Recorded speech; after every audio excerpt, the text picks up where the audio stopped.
Bab 54-57. Cinta sang mantan mafia. Hari berganti malam, tetapi belum ada perubahan dari Black. Red semakin cemas, pikiran negatif pun muncul. Ia terlalu kalut hingga selalu berpikir yang tidak-tidak tentang Black.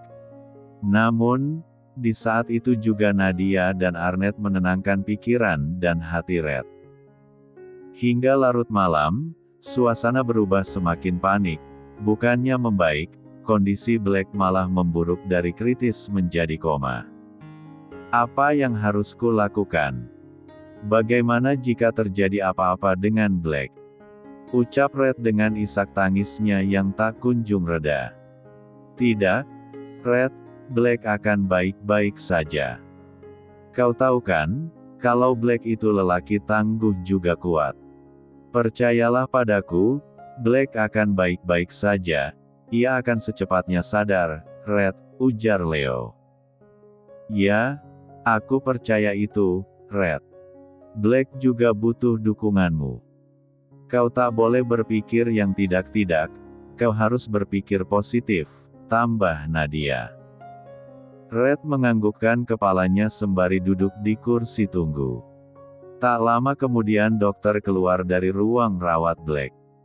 Raut wajahnya membuat Red semakin cemas. Apa yang terjadi dengan suami saya, Dok? Tanya Red tanpa basa-basi. Maafkan kami, tetapi kondisinya masih koma. Semoga besok pagi ia sudah sadarkan diri, kita doakan saja, jawab dokter tersebut. Sebaiknya masuk saja dan temui suami Anda. Sentuhan, serta suara dari orang terdekat bisa memberi reaksi positif bagi pasien, lanjut dokter itu. Apa suami saya akan sadar? Tanya Red memastikan. Kita coba saja dulu, Nona, jawab dokter tersebut. Red pun langsung masuk ke dalam ruangan dengan pakaian yang sudah disterilkan. Ia langsung berdiri di dekat Black yang terbaring lemah di atas berangkar dengan berbagai alat medis yang terpasang di tubuhnya serta oksigen yang ada di hidung dan mulutnya. Red memeluk tubuh Black pelan, ia lalu melepaskan pelukannya, duduk di samping Black yang terbaring, menggenggam erat tangannya.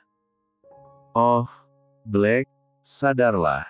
Aku tahu kau kuat.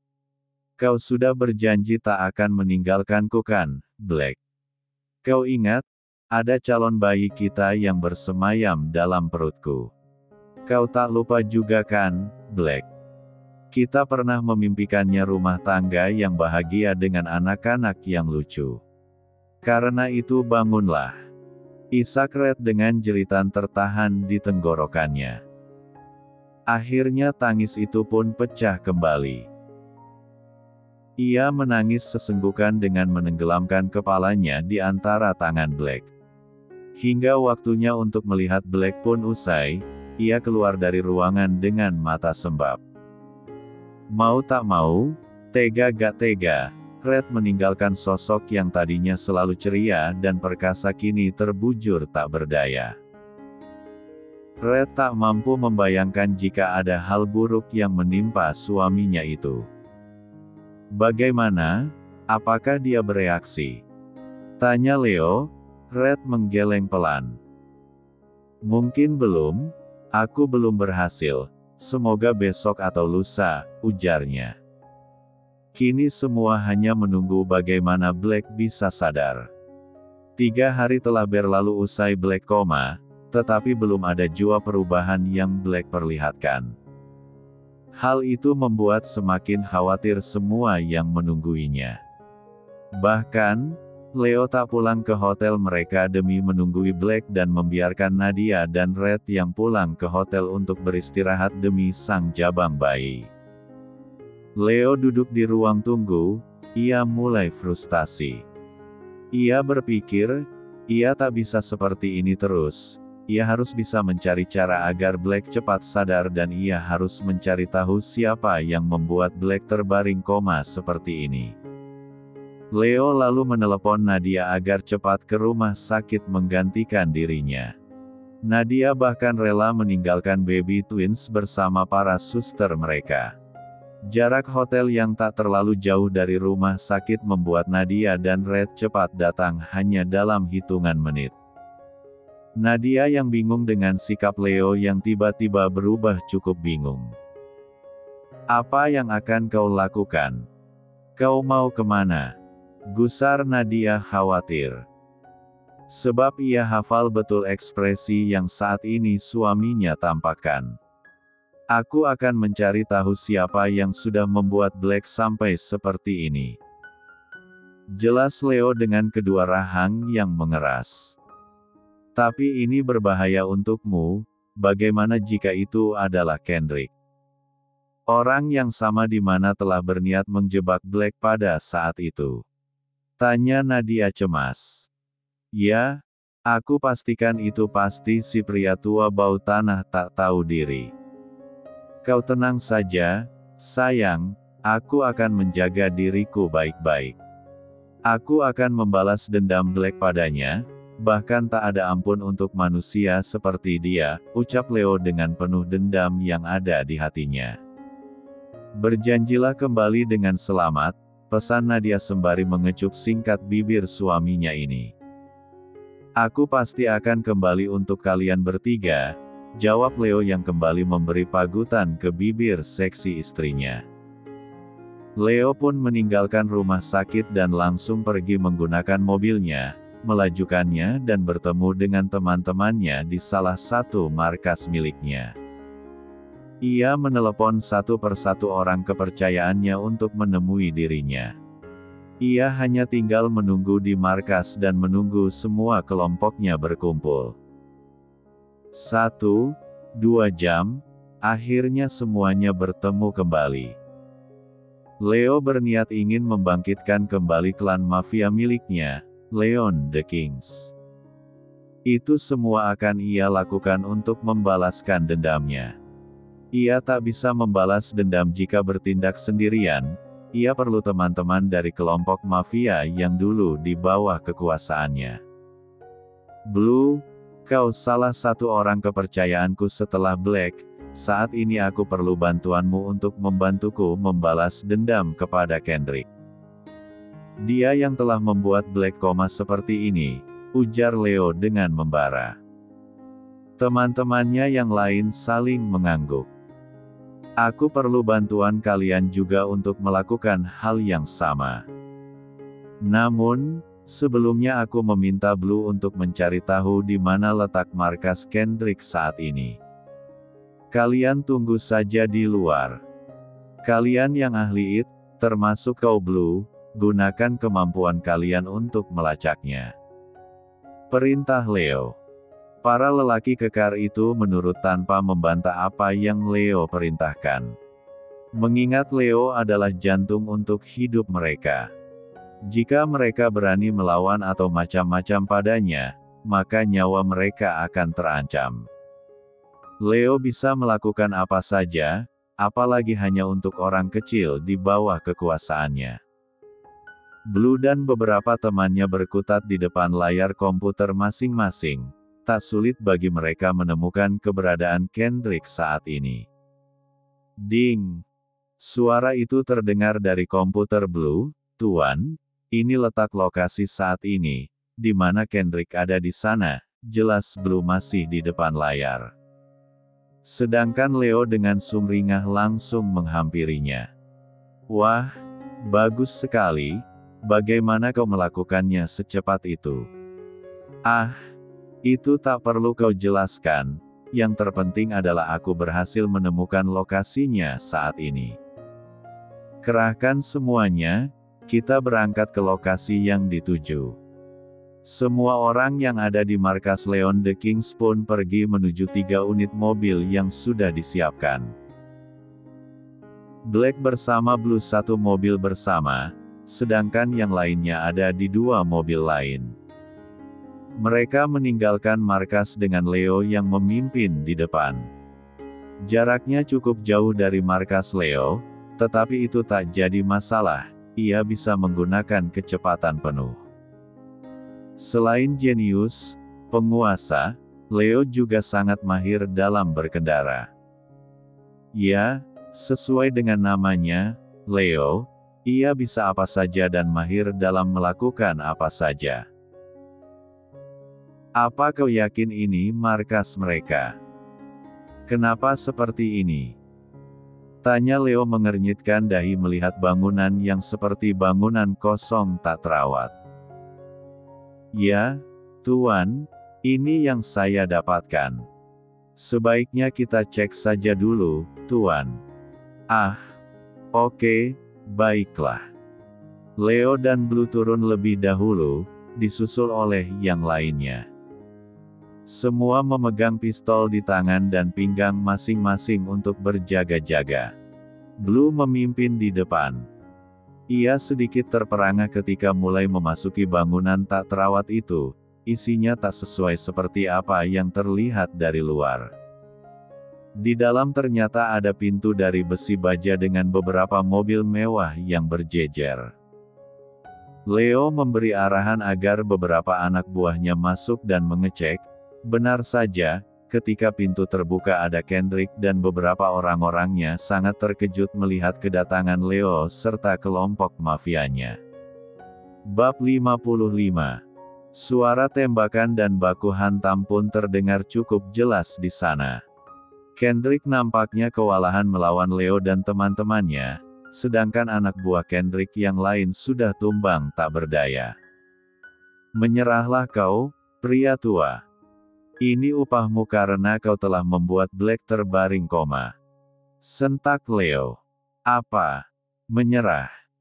Tidak akan, Leo. Ini semua salah Black jika dia koma saat ini, dia terlalu ceroboh, hahaha. Ucap Kendrick dengan tubuh yang sudah lemas di lantai. Brak. Masih sempat-sempatnya kau menyombongkan diri ya, Kendrick. Kenapa kau seangkuh ini? Hah? Leo menginjak tangan Kendrick dengan sebelah kakinya karena sudah terlalu geram. Blue, bawa pria tua sialan ini ke dalam mobil. Kita bawa dia ke penjara markas. Perintah Leo pada Blue. Dengan cepat, Blue dibantu dua orang lelaki lainnya membawa Kendrick yang sudah tak berdaya ke dalam mobil. Tak lupa mereka mengikat tangan Kendrick agar tak berontak. Leo dan kawan-kawan pergi meninggalkan markas Kendrick dan kembali ke markas Leon the Kings. Di dalam mobil di sepanjang perjalanan Kendrick terus meracau tak jelas, di mana intinya dia akan membalas dendam pada Leo dan Black. Blue yang tak tahan dengan racauannya pun memukul wajah Kendrick dengan sikunya dengan cukup keras hingga membuat mulut Kendrick berdarah dan langsung pingsan tak sadarkan diri. Dasar pria tua, bau tanah. Harusnya kau bertobat, bukannya malah banyak bertingkah. Memang benar, kau lebih cocok membusuk di penjara bawah tanah. Ucap Blue dengan emosi. Sesampainya di markas Leon the Kings, Blue, Leo, dan yang lainnya membawa Kendrick yang mulai sadar. Blue menyeret Kendrick berjalan menuruni anak tangga dan mendorongnya hingga Kendrick terjatuh tersungkur. Pria tua tersebut hanya nyengir kuda menahan sakit tubuhnya yang dilempar begitu saja di atas lantai dingin. Dasar anak muda. Beraninya kau mendorongku hingga tersungkur. Bentak Kendrick mencoba berdiri dengan tangan yang masih terikat. Lalu salah seorang dari mereka menghampiri Kendrick dan menyuruhnya masuk ke dalam salah satu sel. Awalnya Kendrick menolak, tetapi akhirnya masuk juga setelah didorong paksa. Beraninya kalian memasukkanku ke dalam penjara, hah? Ku pastikan kalian akan lenyap di tanganku. Teriak Kendrick dengan tangan yang sudah terlepas dari ikatan. Kau salah, Kendrick. Kaulah yang akan lenyap di tanganku, hahaha. sahut Leo dengan tertawa puas. Lalu mereka pun pergi meninggalkan Kendrick sendirian di sel penjara. Sial. Beraninya kau, Leo. Gerutu Kendrick. Di rumah sakit, Red terus memberikan stimulasi dengan menyentuh Black, membisikkan kata-kata, serta menyanyi untuk Black. Itu semua ia lakukan agar Black lekas sadar dan bereaksi meresponnya. Hingga akhirnya usaha Red pun membuahkan hasil. Black mulai bereaksi dengan menggerakkan jari-jarinya. Dari hari ke hari pun kondisinya mulai membaik. Ia sudah bisa dipindah ke ruangan yang lain, ia sudah tak koma lagi. Walaupun belum sadar sepenuhnya, tetapi setidaknya Red bisa bernapas lega. Sayang, cepatlah sadar, babymu ini sudah XX sangat merindukan dedinya. Dan yang harus kau tahu sekarang adalah, Tuan Leo ternyata sudah menangkap Kendrick dan sekarang pria tua itu mendekam di penjara bawah tanah markas Leon the Kings. Kau harus bangun, Black, kau harus membalaskan dendammu pada Kendrick itu sendiri.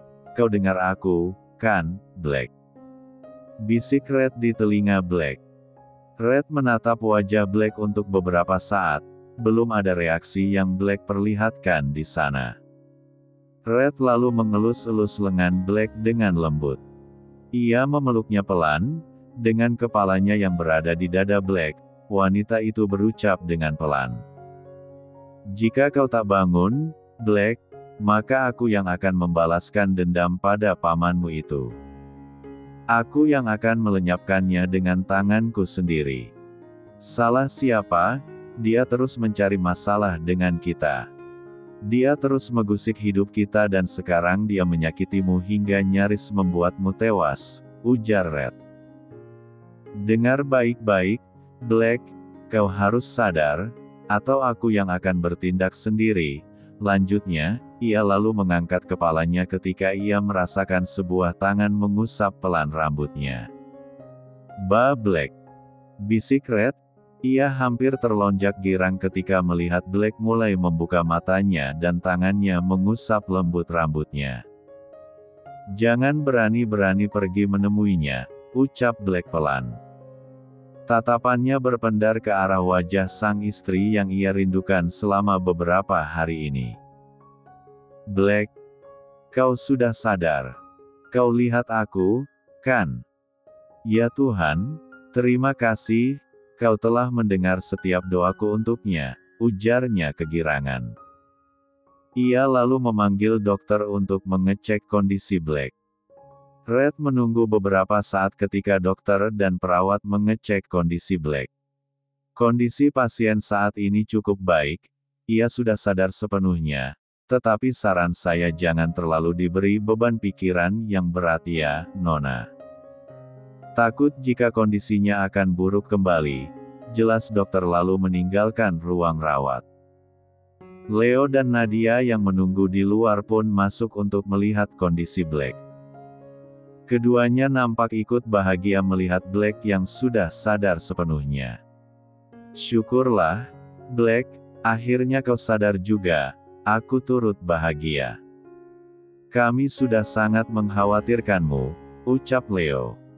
Black menatap hangat orang-orang yang mengelilinginya. Terima kasih, Tuan, sudah mengkhawatirkan saya dan terima kasih karena sudah menjaga istri saya, balas Black dengan tersenyum dan mencium pucuk kepala istrinya. Red yang diperlakukan begitu baiknya dengan Black, itu pun hanya tersenyum salah tingkah, ia malu karena di sini ada Leo dan Nadia. Sedangkan Leo dan Nadia hanya tersenyum saja, memakluminya. Ya sudah, kalau begitu kami pamit ke hotel dulu ya, kami akan kembali malam nanti. Kami pun perlu waktu untuk menghabiskan waktu berdua, ujar Leo dengan tersenyum ke arah Nadia, sedangkan yang disenyumi hanya tersipu malu. Ah ya, baiklah, kami mengerti, jawab Black. Kini hanya ada mereka berdua, Red menyuapi Black dengan bubur, walaupun awalnya Black menolak, tetapi akhirnya mau juga setelah Red membujuknya. Usai menghabiskan buburnya, Red memberikan obat yang sudah disiapkan. Kau tahu, Black, aku sangat takut kehilanganmu. Aku takut jika kau mati saat itu juga. Aku tak akan pernah memaafkanmu jika kau meninggalkanku dan bayi kita, ujar Red dengan memeluk Black, seolah-olah ia tak mau jika harus jauh-jauh lagi dari Black. Layang gengsi sejak dulu mengungkapkan jika ia sangat mencintai Black, akhirnya kini ia pun mengungkapkan perasaannya. Kejadian ini menyadarkan Red, jika ia tak bisa hidup tanpa Black. Apalagi sebentar lagi akan ada seorang bayi yang lahir di kehidupan mereka, yang pasti akan menambah kebahagiaan pula bagi mereka. Benarkah kau takut kehilanganku, Red? Tanya Black, basa-basi. Kenapa kau tanya begitu? Apa aku terlihat berbohong? Aku benar-benar mencintaimu, Red, jangan pernah meninggalkanku lagi ya. Mulai saat ini, kemanapun kau pergi walaupun untuk bertemu klien, aku harus ikut denganmu, kau harus membawaku, kekeh Red. Aku tahu, kau tak berbohong, tetapi sebelumnya bahkan kau tak pernah mengatakan ini semua, hehe. Mendengar itu, Red mencubit lengan suaminya. Au, sakit, sayang. Ujar Black mengaduh. Ya habisnya kau itu aneh, aku dingin seperti dulu kau terus menggodaku, sekarang aku yang terang-terangan dengan perasaanku, kau malah tak percaya. Black yang melihat istrinya ngambek itu pun memeluknya. Ya, sayang, kau tenang saja, aku akan selalu ada untukmu, untuk baby kita. Sore yang indah bagi mereka, sore yang bahagia untuk Red, bisa kembali merasakan pelukan dari Black, bisa kembali melihat tawa dari Black. Jangan lagi membuatku takut, bisik Black dan mereka berdua saling menatap dalam. Hingga, Red memajukan wajahnya untuk mengecup bisbir suaminya yang agak kering itu. Bab 56. Kau tahu, Black, aku sangat ingin mendidik anak kita dengan sangat baik nanti, bisik Red. Ya, semua orang tua akan melakukan hal yang sama, Red, balas Black. Dan satu lagi, Black, kita kan sudah berjanji, akan menjadikan anak kita nanti sebagai pengawal untuk Putri Ailamun, putri dari Tuan Leo dan Nona Nadia, seperti apa yang kita lakukan pada mereka berdua. Terlalu banyak kebaikan mereka untuk kita, Black, lanjut Red lagi. Ya, itu sudah pasti juga, Red, aku tak akan lupa dengan janji kita itu. Kasihan juga Nona kecil Ayla, ia sudah mengidap kelainan jantung sejak bayi, dia perlu pengawal seperti diriku, bukan? Haha. Semoga apa yang kita inginkan akan tercapai ya, sayang. Black pun mencium pucuk kepala Red beberapa kali, menunjukkan seolah-olah ia memang sangat mencintai Red melebihi apapun itu. Ah, beruntungnya kau, Red, dicintai oleh seorang Black dengan sangat tulus dan menerimamu apa adanya. Yang senantiasa menjagamu walaupun ia sendiri sedang tidak baik-baik saja. Semua wanita pasti iri melihatmu mendapatkan lelaki seperti Black, Red. Sedangkan Leo dan Nadia langsung pulang ke rumah tanpa kembali ke rumah sakit, Nadia sudah mengirimkan pesan kepada Red jika mereka tak kembali lagi dan Red tidak masalah dengan itu, karena Red juga tahu, mereka juga lelah sudah menunggui Black selama beberapa hari ini. Usai mengantarkan Nadia ke rumah, Leo langsung pergi dengan alasan urusan pekerjaan, padahal ia pergi ke markas Leon the Kings untuk menemui Kendrick. Malam itu hujan gerimis turun, Leo sudah sampai di sana tak perlu menunggu waktu lama. Markas Leon the Kings dijaga oleh beberapa orang suruhannya termasuk Blue yang senantiasa menjaganya. Tanpa basa-basi, Leo langsung menuju penjara bawah tanah untuk menemui Kendrick. Kendrick yang melihat kedatangan Leo itu pun langsung berdiri menyambut Leo. "Hei, lepaskan aku, Leo. Apa maumu?" teriak Kendrick di dalam sel penjara. "Apa mauku? Mauku kau mengakui semua ini." Leo mengambil gawai miliknya dan menunjukkan sebuah video. Video yang berisi sebuah pengakuan jika memang dirinya lah yang telah membunuh orang tua Black dengan cara meracuninya. Ia yang telah merencanakan pembunuhan keji itu, dan ia juga berniat untuk menghabisi Black demi perusahaan yang ia pegang saat ini. Bagaimana kau bisa tahu semua itu, Leo?" "Bagaimana?" tanya Kendrick gelagapan. Kau tak perlu tahu aku mengetahui ini semua dari mana, pria tua. Yang utama adalah, kau harus mengakuinya saat ini juga, atau kau akan membusuk di dalam penjara." Ancam Leo. "Beraninya kau, Leo. Kau lihat kan, aku ini lebih tua darimu, harusnya kau hormat padaku." Leo terkekeh. "Apa katamu? Hormat? Lelaki brengsek dan seorang pembunuh memang wajib ku hormati. Apakah wajib untukku berlutut dan memohon maaf padamu?" "Hahaha. Tidak, Kendrick." Leo melempar ludah ke sisi sebelah kanannya, seolah ia najis sekali dengan ucapan Kendrick. "Kurang ajar kau," geram Kendrick. "Sudahlah, kau mau mengakuinya atau tidak? Atau kau memang sangat ingin mendekam di penjara ini ya?" "Haha, ya sudah, tak apa jika kau menginginkannya," dengan senang hati. Leo berjalan hendak meninggalkan Kendrick, tetapi tak lama kemudian Kendrick memanggilnya. "Ada apa?" tanya Leo dingin. Baiklah, aku akan mengakuinya, tetapi kau harus lepaskan aku." "Oke, deal. Sebenarnya aku..." Tunggu. Tak puas rasanya jika tak merekamnya.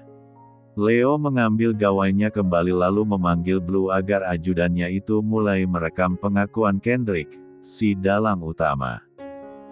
"Sebenarnya akulah yang telah meracuni kedua orang tua Black. Aku juga yang telah memanipulasi surat kuasa waris untuk Black. Aku melakukannya karena aku ingin menguasai seluruh harta yang keluarga Govarte miliki," ungkap Kendrick. "Lalu apa lagi?" desak Leo. "Ya hanya itu, yang terakhir aku yang menembakkan pistol di pinggang Black malam itu. Aku mengejarnya dengan mobilku bersama dengan 4 pembunuh bayaran yang kusewa. Tetapi semua itu gagal, aku yang berhasil melumpuhkannya. Ahaha.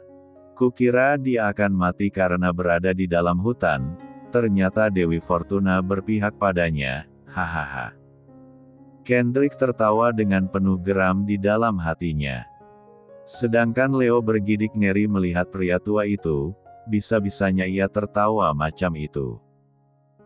Leo memberi kode agar Blue menutup rekaman dan meneruskannya langsung ke beberapa orang di perusahaan Govarte Inc. Leo, lantara meninggalkan Kendrick yang terus memanggilnya memohon dilepaskan. "Lepaskan aku, Leo. Hei, lepaskan aku." Namun, semua teriakan itu tak digubris oleh Leo. Ia terus saja berjalan meninggalkan penjara bawah tanah. Sesampainya di markas utama, ia meminta Blue untuk melepaskan Kendrick, tetapi tentu saja dengan rencana tersembunyi. Baginya, seluruh pengakuan atas kejahatan Kendrick sudah cukup. Ia sudah mengakuinya dengan sadar dan itu cukup untuk mengembalikan harta yang seharusnya adalah milik Black. "Blue, lepaskan pria tua brengsek itu, dan awasi dia. Bawa dia dengan mobilmu dan kirim ke kawasan H*Mo, itu semua sesuai dengan kesalahannya, perintah Leo. Blue dan beberapa orang lainnya mengangguk paham. Meskipun, sebelumnya Blue nampak mengusap tengkuknya karena merinding. Ia tahu kawasan apa yang dimaksud oleh tuannya ini. Tak perlu menunggu lama baginya untuk melihat kehancuran Kendrick. Dalam waktu kurang dari 24 jam, seluruh dewan perusahaan pemegang saham serta kuasa hukum mencoret dan membatalkan nama Kendrick sebagai ahli waris dari peninggalan keluarga Gouvarte dan mengubahnya dengan nama Black. Kini kau menang, Black, nikmati kehancuranmu Kendrick, ucap Leo dengan seringai puas. Aku harus memberitahukannya pada Black sekarang ini juga. Dia pasti belum tahu kabar yang sebenarnya. Leo lalu pergi ke rumah sakit untuk menemui Black yang masih dirawat. Pagi itu Black ternyata sudah diperbolehkan untuk pulang. Dan kebetulan Leo ke sana, hitung-hitung ia juga menjemput Black keluar dari rumah sakit. Apa kabar, Black? Apa kau sudah diperbolehkan untuk pulang? Tanya Leo yang sebenarnya sudah tahu. Ya, Tuan, saya sudah diperbolehkan untuk pulang, jawab Black. Ah ya sudah, kalau begitu pakai mobilku saja, kita pulang bersama, tawar Leo. Benarkah? Tak apa-apa, Tuan. Tentu tidak. Oh ya, apa kau sudah tahu kabar tentang Kendrick? Tanya Leo lagi. Kabar. Saya akan membuat perhitungan dengan si tua itu nanti. Nampaknya Black masih menyimpan amarah serta dendamnya. Kendrick sudah mengakui semua kejahatannya, dan aku sudah memberi perhitungan padanya. Saat ini perusahaan milikmu, Black, atas namamu.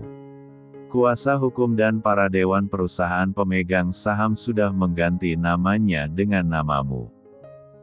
Black dan Red terkejut mendengar itu. Bagaimana bisa? Keduanya mendongak secara bersamaan.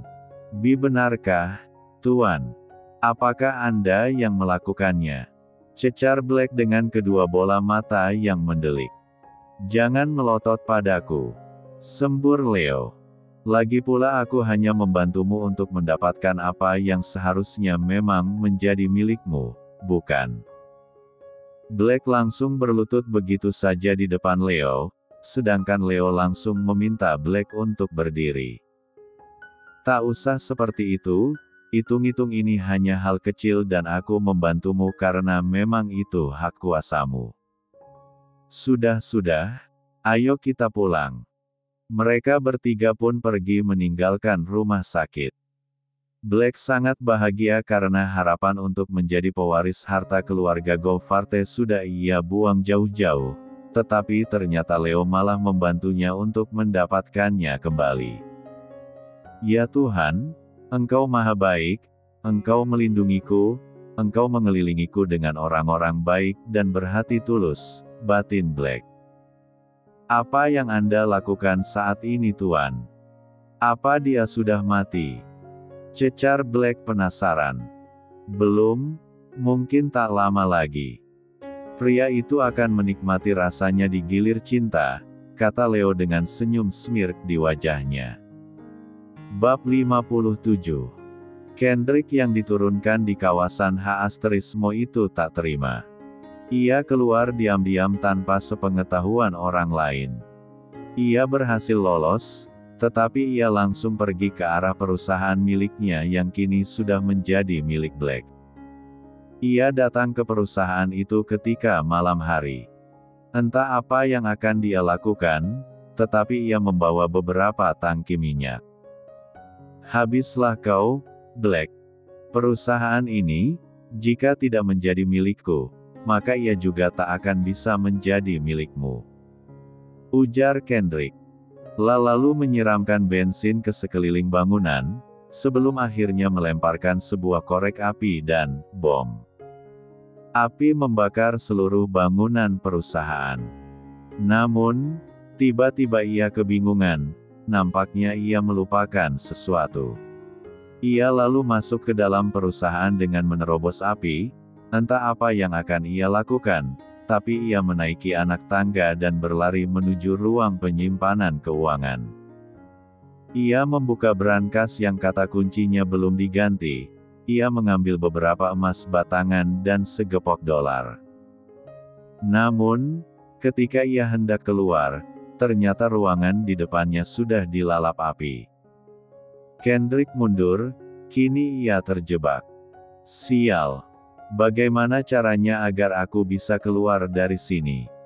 Lagi pula, kenapa aku bodoh sekali? Harusnya aku mengambil uang ini dulu baru membakarnya. Kini ia dihadapkan dengan dua pilihan yang sulit juga rumit, di mana jika ia menerobos keluar maka api akan menyambarnya. Jika ia tetap bertahan di sini, maka ia juga akan tewas terpanggang. Kendrick mulai memutar otak.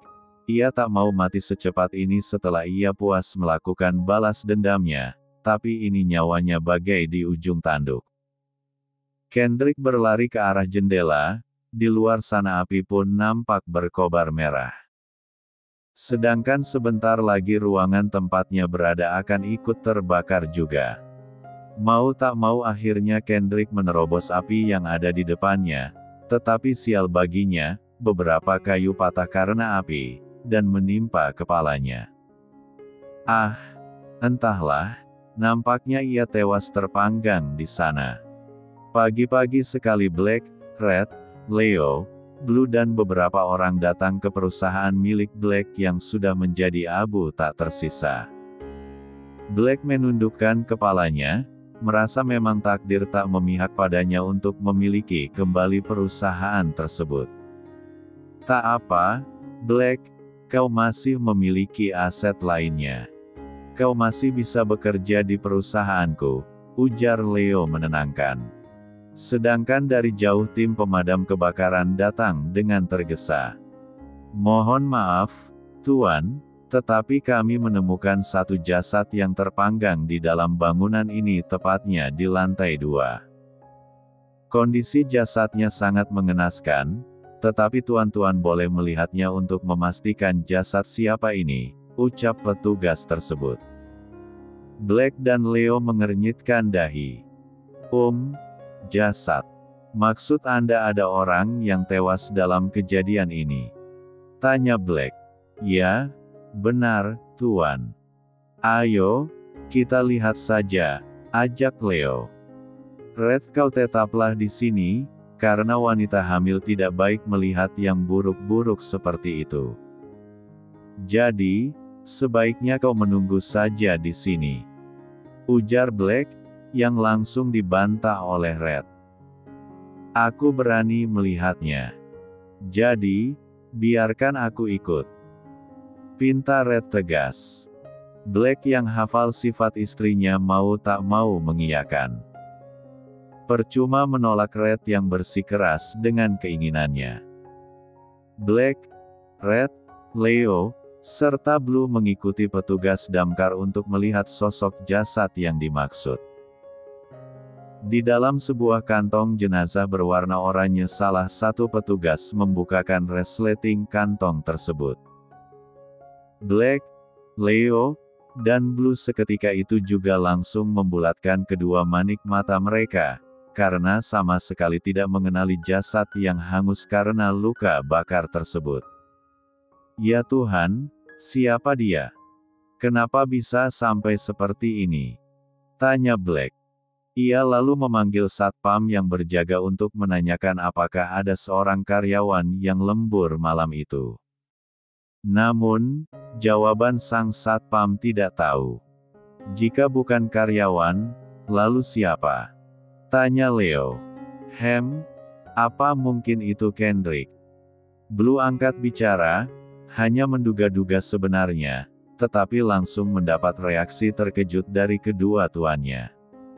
Apa kau bilang? Ucap Leo. Ya, bisa jadi, tambah Black. Itu tak menutup kemungkinan, lanjutnya.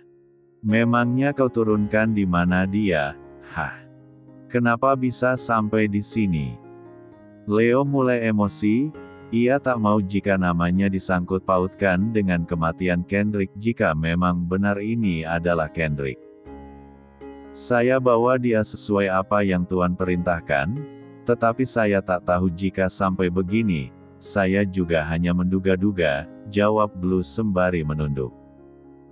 Leo lalu mengambil gawainya dan menelpon salah seorang yang ada di kawasan Homo, rahangnya tiba-tiba berubah mengeras, ternyata apa yang Blue kira benar terjadi. Ya, Kendrick melarikan diri dari kawasan itu malam tadi dan ia pasti langsung kemari dan membakar perusahaan, ujar Leo. Astaga, dasar pria tua gila, desis Black. Akhirnya, mereka pun memakamkan Kendrick di pemakaman keluarga. Black yang meminta akan hal itu. Namun, ia juga masih terpukul, karena perusahaan satu-satunya milik kedua orang tuanya tak ada lagi untuknya. Sayang, kau tak perlu cemas, kita masih memiliki aset lainnya seperti rumah, mobil, dan lainnya, itu semua sudah menjadi hak milikmu, ujar Red ketika mereka sampai di rumah usai pemakaman. Ya, sayang, aku hanya sedih saja. Mendengar itu, Red pun memeluk suaminya, memberikan kecupan hangat di bibir Black. Dari kecupan itu membuat Black semakin memeluk tubuh Red erat. Aku merindukanmu, ujarnya disambut anggukan pelan dari Red.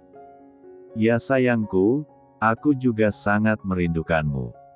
Dan bayimu ini juga rindu dengan dedinya. Red semakin bertingkah manja di depan Black. La mengalungkan lengannya di leher Black, sedangkan tangan Black memegang erat P1 gang Red. Dan aksi itu pun terjadi, Black membawa Red ke kamar, menghabiskan waktu sorenya bersama Red.